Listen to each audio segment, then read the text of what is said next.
नमस्कार, स्वागत है आपका हॉर्नबिल टीवी में। मैं हूं आपके साथ विशाल गर्ग। खबरों की शुरुआत करेंगे। उत्तराखंड में बढ़ रही वन अग्नि की घटनाओं को लेकर वन विभाग अब सख्ती से कार्रवाई कर रहा है। वहीं मीडिया से रूबरू होते हुए वन मंत्री सुबोध उनियाल ने बताया कि उत्तराखंड में अभी तक कुल 544 वन अग्नि की घटनाएं दर्ज की गई हैं, जिसमें लगभग 656.55 हेक्टेयर वन भूमि प्रभावित भी हुई। आगे उन्होंने बताया कि उत्तराखंड में वन विभाग ने अब तक 196 केस दर्ज भी किए हैं। ये केस जंगलों में आग लगाने वालों के खिलाफ दर्ज किए गए हैं। इसमें कुल 23 घटनाएं जो हैं वो आग की लगाने से संबंधित हैं, जिन्हें लगाने वालों पर वन विभाग कठोर कार्रवाई कर रहा है।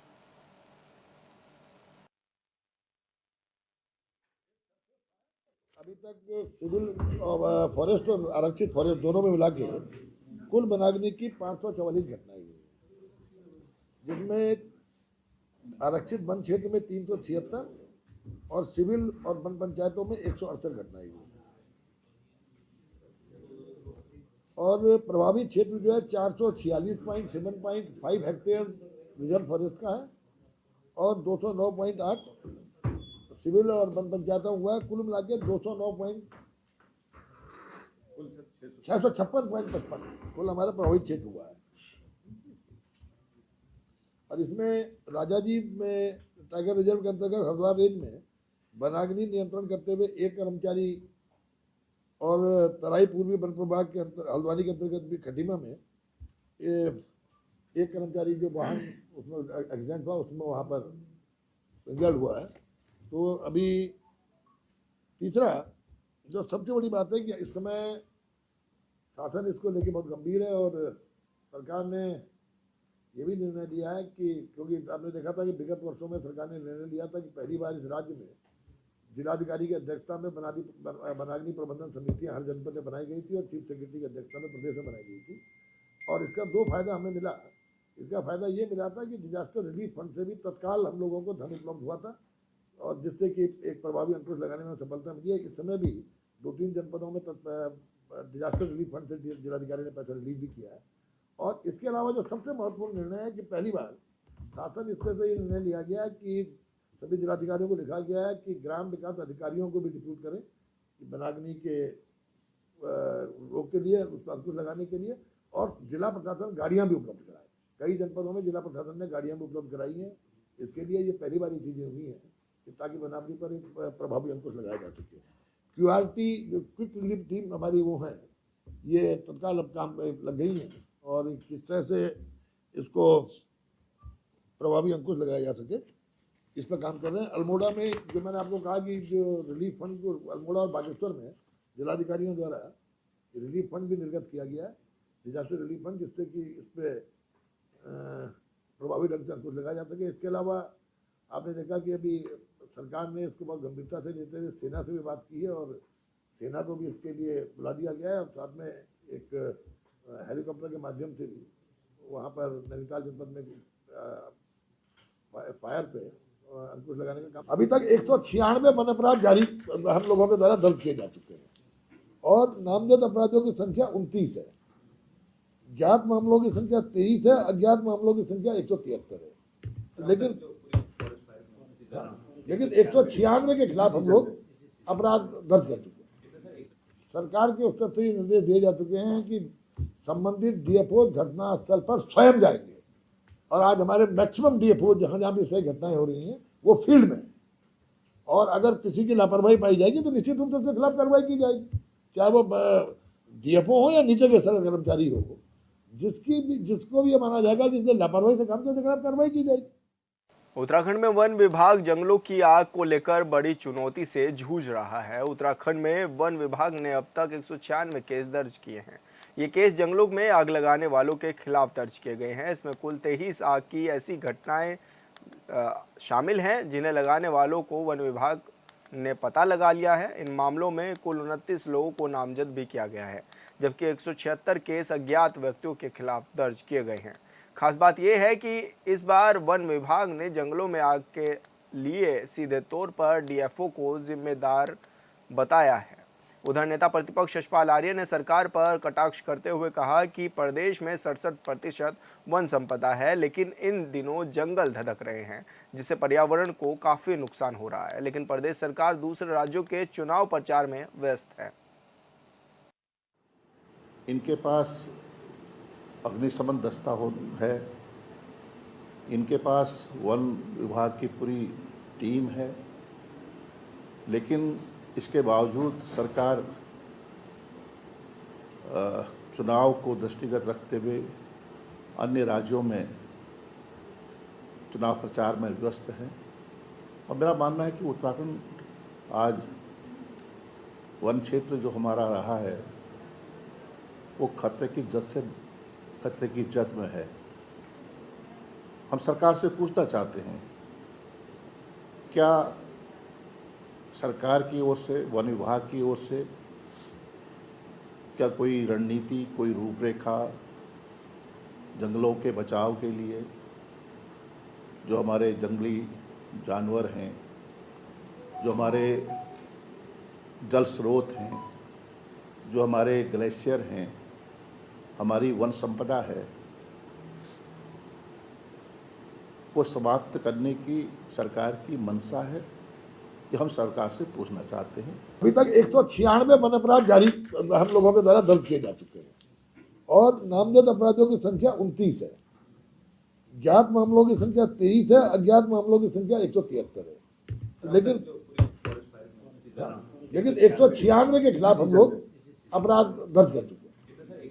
सरकार के स्तर से ये निर्देश दिए जा चुके हैं कि संबंधित डीएफओ घटना स्थल पर स्वयं जाएंगे और आज हमारे मैक्सिमम डीएफओ जहाँ जहाँ भी सही घटनाएं हो रही हैं वो फील्ड में है और अगर किसी की लापरवाही पाई जाएगी तो निश्चित रूप से उसके खिलाफ कार्रवाई की जाएगी, चाहे वो डीएफओ हो या नीचे के स्तर कर्मचारी हो।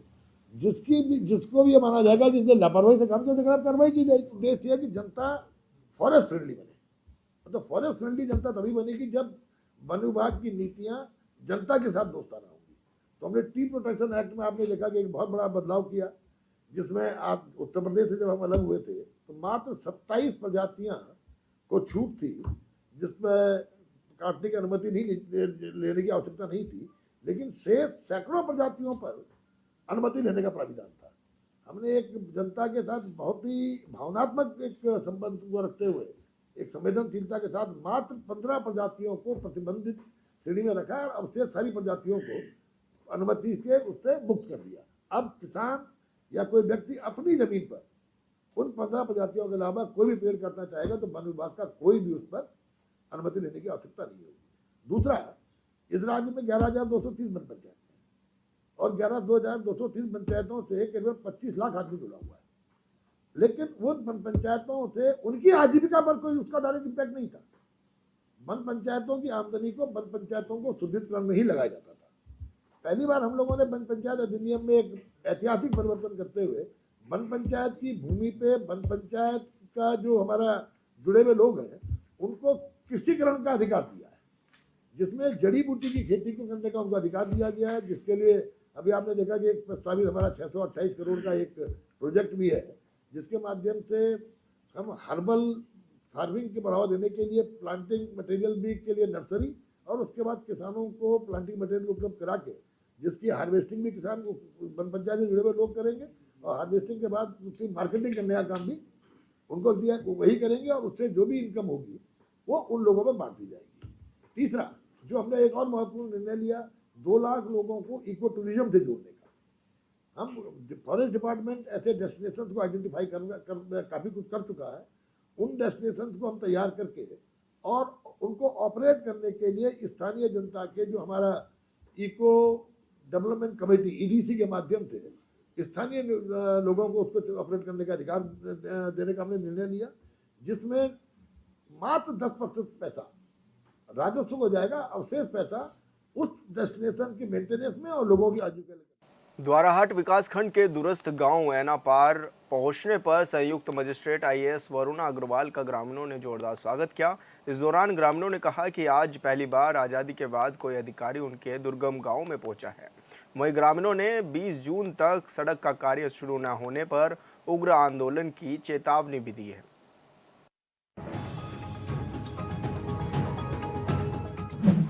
आजादी के बाद पहली बार गांव में अधिकारी का ग्रामीणों ने किया जोरदार स्वागत।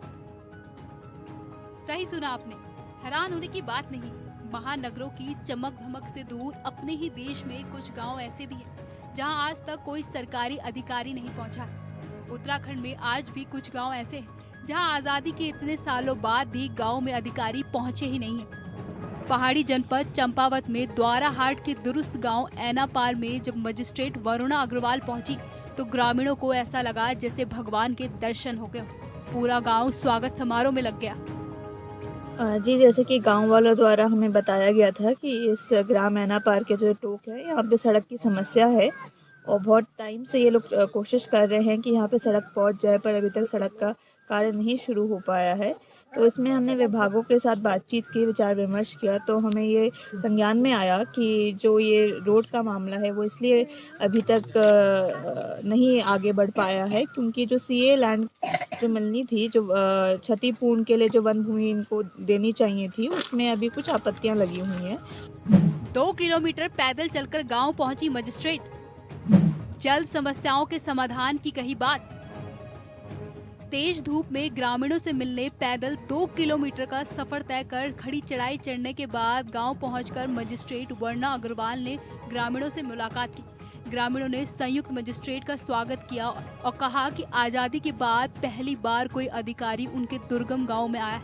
जाहिर है कि मैडम के साथ वन विभाग, राजस्व विभाग, लोक निर्माण विभाग और जल निगम के अधिकारी और कर्मचारी भी मौजूद रहे।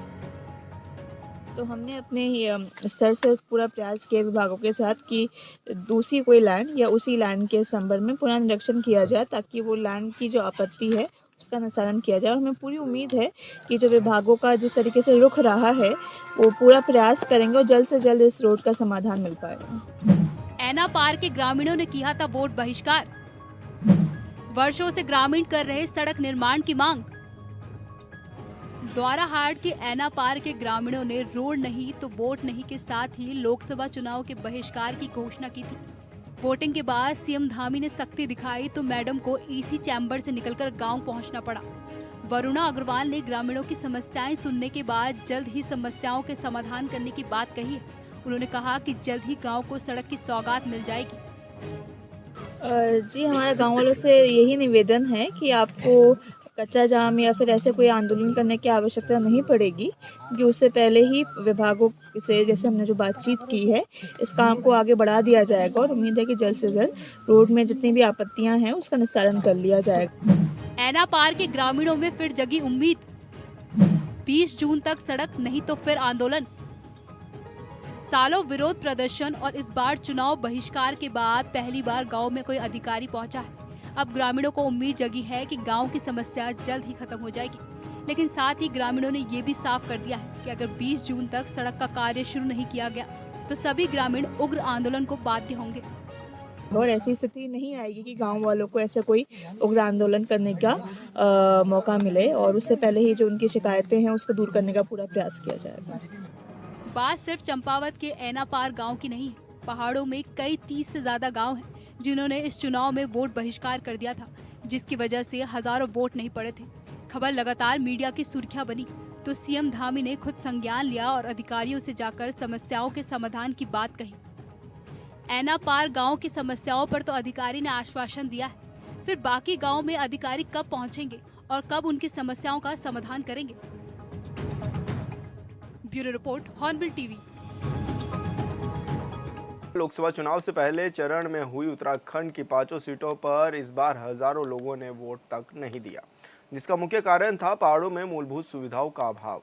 लोगों ने एक साथ कहा कि जब सरकार सुन नहीं रही तो फिर हम लोग सरकार को क्यों चुने।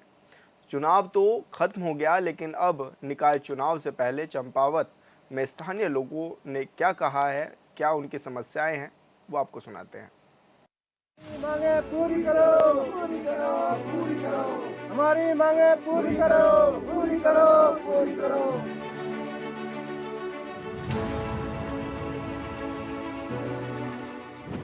दिगाली चौड़ के लोगों की चेतावनी, अनशन और भूख हड़ताल की चेतावनी। उत्तराखंड पहाड़ी राज्य है और यह कहने में कहीं भी कोई दो राय नहीं है, राज्य गठन के 23 वर्ष बाद भी सरकारें मूलभूत सुविधाएं पहाड़ चढ़ाने में पूरी तरह से सफल नहीं हुई हैं। और यही वजह है कि लोकसभा चुनाव में प्रदेश के 13,000 से ज्यादा वोटरों ने वोट नहीं दिया। अब निकाय चुनाव होने वाले हैं, तो उससे पहले चंपावत जिले के लोहाघाट ब्लॉक का सीमावर्ती दिगाली चौड़ क्षेत्र के लोगों ने अनशन की बात कही है। विगत कई सालों से हम लोग पेयजल संकट से यहाँ पर जूझ रहे हैं और हम लोग प्रयासरत हैं। और जब भी हम लोग प्रयास करते हैं, थोड़ा सा उसका क्रियान्वयन होता है। जैसे हम लोग देख रहे हैं, पिछले 1 साल से हमारे हैंडपम्प बंद हुए हैं।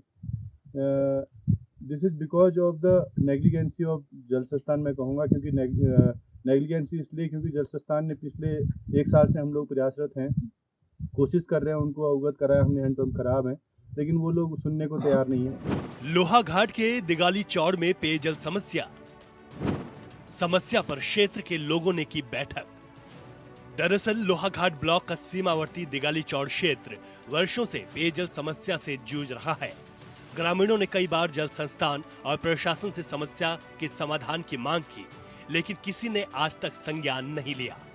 लिहाजा विभाग के इस रवैये से आक्रोशित क्षेत्र के जनप्रतिनिधियों और ग्रामीणों ने पूर्व जिला पंचायत सदस्य पुष्कर सिंह बोहरा की अध्यक्षता में आपात बैठक की, जिसमें लोगों ने कहा कि दिगाली चौड़, बाकू, धूरा और बुरकिल्ला तोक में भीषण पेयजल संकट है। एक आध हैंडपम्प थे, वो भी इस बार बंद हो गए हैं। और दिगाली चौड़ में जो बोरिंग वाली हमारी आज से 6 साल पहले बोरिंग हुई थी, उसमें भी अभी तक कोई उस योजना को संचालित नहीं किया गया है। और तीसरा हमारा इधर जो धूरा बुरकिल्ला जो हमारी तोक था, उन लोगों ने अभी चुनाव का बहिष्कार भी यहाँ पर किया था। दूर से लाना पड़ता है पीने के लिए पानी। वर्षों पहले विभाग ने कराई थी बोरिंग। पानी के लिए दर दर भटक रहे हैं लोग। मौजूदा वक्त में दिगाली चौड़ क्षेत्र में लोग किलोमीटर दूर से पेयजल ढोने को मजबूर हैं। क्षेत्र में जल संस्थान की तरफ से लगाए गए हैंडपंप खराब पड़े हैं। क्षेत्र के लोग बताते हैं कि 1 साल पहले बुरकिला तोक में और 6 साल पहले दिगाली चौड़ में जल संस्थान की तरफ से बोरिंग कराई गई थी। उसके बाद योजना को ठंडे बस्ते में डाल दिया गया। क्षेत्र के ग्रामीण पेयजल के लिए दर दर भटक रहे हैं। आज मानाकोट माँ भगवती के पावन स्थली में हमारे मानाकोट की समिति की बहुत ज़्यादा दिक्कत हो रही है। तो इसको लेके हमने हमारे समिति ने एक रणनीति तय कर रखी है कि पानी की है तो सब कुछ है, पानी नहीं है तो कुछ नहीं है। चुनाव बहिष्कार किया तो मिला आश्वासन। चुनाव खत्म, अब कोई सुनने को नहीं तैयार। आरोप है कि प्यास बुझाने के लिए वाहनों से पेयजल खरीदकर मंगवाना पड़ रहा है, लेकिन विभाग ग्रामीणों की सुनने को तैयार ही नहीं। उन्होंने बताया, ग्रामीणों ने चुनाव बहिष्कार का ऐलान किया था, पर प्रशासन ने लोकसभा चुनाव से पहले ग्रामीणों को समस्या के समाधान पर आश्वासन दिया था, जिसके बाद ग्रामीणों ने चुनाव बहिष्कार का निर्णय वापस लेकर मतदान किया, लेकिन अब प्रशासन वादा नहीं निभा रहा है। ग्रामीणों को सिर्फ झूठा आश्वासन दिया गया। धन्यवाद दूंगा हमारी एसडीएम मैडम को, जिन्होंने यहाँ पर प्रशासन को भेज के उनका जो बहिष्कार था, उनको जो राइट था, संवैधानिक राइट उनका, वो दिया है। उन्होंने यहाँ पर बोर्ड दिया, उन्होंने अपने बहिष्कार खत्म किया। लेकिन उसमें एक कुल मिला के जो प्रशासन और गांव वालों के बीच में और डिपार्टमेंट के बीच में जो कॉम्प्रोमाइज़ हुआ था, वो ये था कि चुनाव से पहले यहाँ पर पेयजल लाइन शुरू कर दी जाएगी, जो अभी तक शुरू नहीं हुई है। नहीं बनी बात तो 1 मई से अनशन। जल संस्थान के खिलाफ भारी आक्रोश। पूर्व जिला पंचायत सदस्य पुष्कर सिंह बोहरा ने कहा कि बैठक में सर्वसम्मति से निर्णय लिया गया है। समस्या का समाधान नहीं होता है तो 1 मई से क्षेत्र के समस्त जनप्रतिनिधि, ग्रामीण कार्मिक आमरण अनशन व भूख हड़ताल करने को मजबूर होंगे, जिसकी समस्त जिम्मेदारी प्रशासन और जल संस्थान की होगी। हम सब लोग एकत्रित हुए हैं। हम लोग कल एसडीएम साहब से पुनः उस बारे में वार्ता करेंगे और अग्रिम जो भी कार्रवाई होगी, अब ये लड़ाई थमने वाली नहीं है, क्योंकि हम लोगों को भी इसमें बीच में बेवकूफ़ बनाया जा रहा है। हम लोग इस लड़ाई को लड़ेंगे, चाहे हमें कुछ भी करना पड़े और किसी भी स्तर पर इसे लड़ना पड़े, हम लड़ेंगे। विभाग की कार्यशैली पर उठ रहा सवाल। सवालों के घेरे में बीजेपी सरकार के दावे।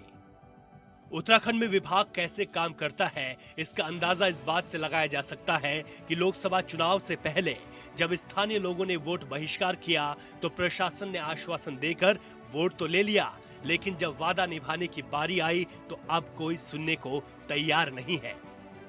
राज्य में बीजेपी की डबल इंजन वाली सरकार है और सरकार का दावा है कि सरकार तेजी से विकास कार्य कर रही है। फिर ऐसी तस्वीरें लगातार मीडिया की सुर्खियों में क्यों बन रही है? Bureau report, hornbill TV. मांगे पूरी करो। गर्भवती महिलाओं के लिए वरदान बनी खुशियों की सवारी अब कहीं ना कहीं प्रदेश से विलुप्त होने के कगार पर है।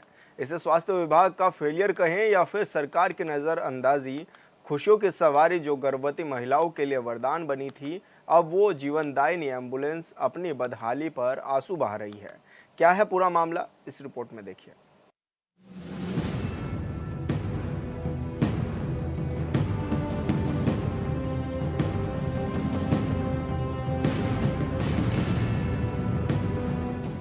उत्तराखंड में खुशियों की सवारी की वजह से पहले न जाने कितने घर नए मेहमानों की किलकारियों की आवाज सुनाई थी, लेकिन आज की स्थिति ये है कि खुशियों की सवारी अब अपनी बदहाली के आंसू बहाने को मजबूर है। साल 2011 में किराए के वाहनों पर चालू हुई योजना इतनी सफल रही कि सरकार ने 2013 में वाहनों को खरीदकर योजना का संचालन किया, लेकिन अब वक्त बदल गया और इस परिवर्तन के दौर में योजनाएं भी धीरे धीरे सिमट सी गई। प्रदेश सरकार की सफल योजना अब पीपीई मोड पर चली गई है और जिम्मेदार अधिकारियों को खुशियों की सवारी खराब होना संभव नहीं लगता। खुशियों की सवारी हमने पीपीपी मोड में दी है, तो ऐसा संभव नहीं है कि वो खराब है, क्योंकि हमने 108 जो चला रहा है उसी को खुशियों की सवारी दी है। तो व्यवस्था बनाने का उसका वो है, हम वो पीपीपी हमारा पार्टनर है, हम उससे पूछेंगे और व्यवस्था सुधारने के लिए देंगे। उत्तराखंड सरकार ने साल 2011 में खुशियों की सवारी योजना शुरू की थी। इस योजना के तहत प्रसव के उपरांत जच्चा बच्चा को घर तक पहुंचाया जाता था। आपातकालीन स्थिति में गर्भवती महिलाओं को भी इस वैन के जरिए अस्पताल लाया जाता था। शुरू में ये योजना किराए के वाहनों में शुरू की गई। इसके बाद 30 मार्च 2013 में सरकार ने किराए की वैन के स्थान पर अपनी गाड़ियां खरीदकर योजना का संचालन किया। शुरुआती कुछ सालों में इनकी संख्या में बढ़ोतरी की गई। पर्वतीय क्षेत्रों में ये योजना काफी सफल हुई और इसकी मांग भी बढ़ने लगी। देखिए, सरकार द्वारा जच्चा बच्चा को लाभ पहुंचाने के लिए, ताकि आशा जो कार्य करती हैं उनको सरकारी अस्पतालों में थोड़ा सुविधा से ले जा सकें और जच्चा को और बच्चा को जन्म के समय, प्रसव के समय सुविधा मिल सके। और इससे बहुत फ़ायदा था, लाभ था गांव की महिलाओं को, विशेष तौर पे पहाड़ की महिलाओं को बहुत लाभ था कि उनको, क्योंकि वो बहुत दूरस्थ एरियाज़ में रहती हैं, तो उनको अस्पताल ले जाने के लिए या फिर छोटे छोटे जो वहाँ पे नर्सिंग होम बने हुए वहाँ ले जाने के लिए बहुत लाभ होता था। लेकिन पूरी व्यवस्था जो ये एम्बुलेंसेस की है बिल्कुल जर्जर हालत में है। काशीपुर में खुशियों की सवारी वाले वाहन सरकारी अस्पताल के कोनों में खड़ी अपनी जर्जर हालत में दिखने लगे, जिस पर अब राजनीति भी गर्माती हुई दिखाई दे रही। एक तरफ कांग्रेस का कहना है कि धामी सरकार में अधिकारी बेबस है और सरकारी योजनाओं पर ध्यान नहीं दिया जा रहा है। यही वजह है कि योजना आज जर्जर हालत में है और अस्पतालों में एम्बुलेंस टूटी फूटी हुई है। और यहाँ रुकेंगे फिलहाल इस बुलेटिन में इतना ही। आप देखते रहिए हॉर्नबिल टीवी। नमस्कार।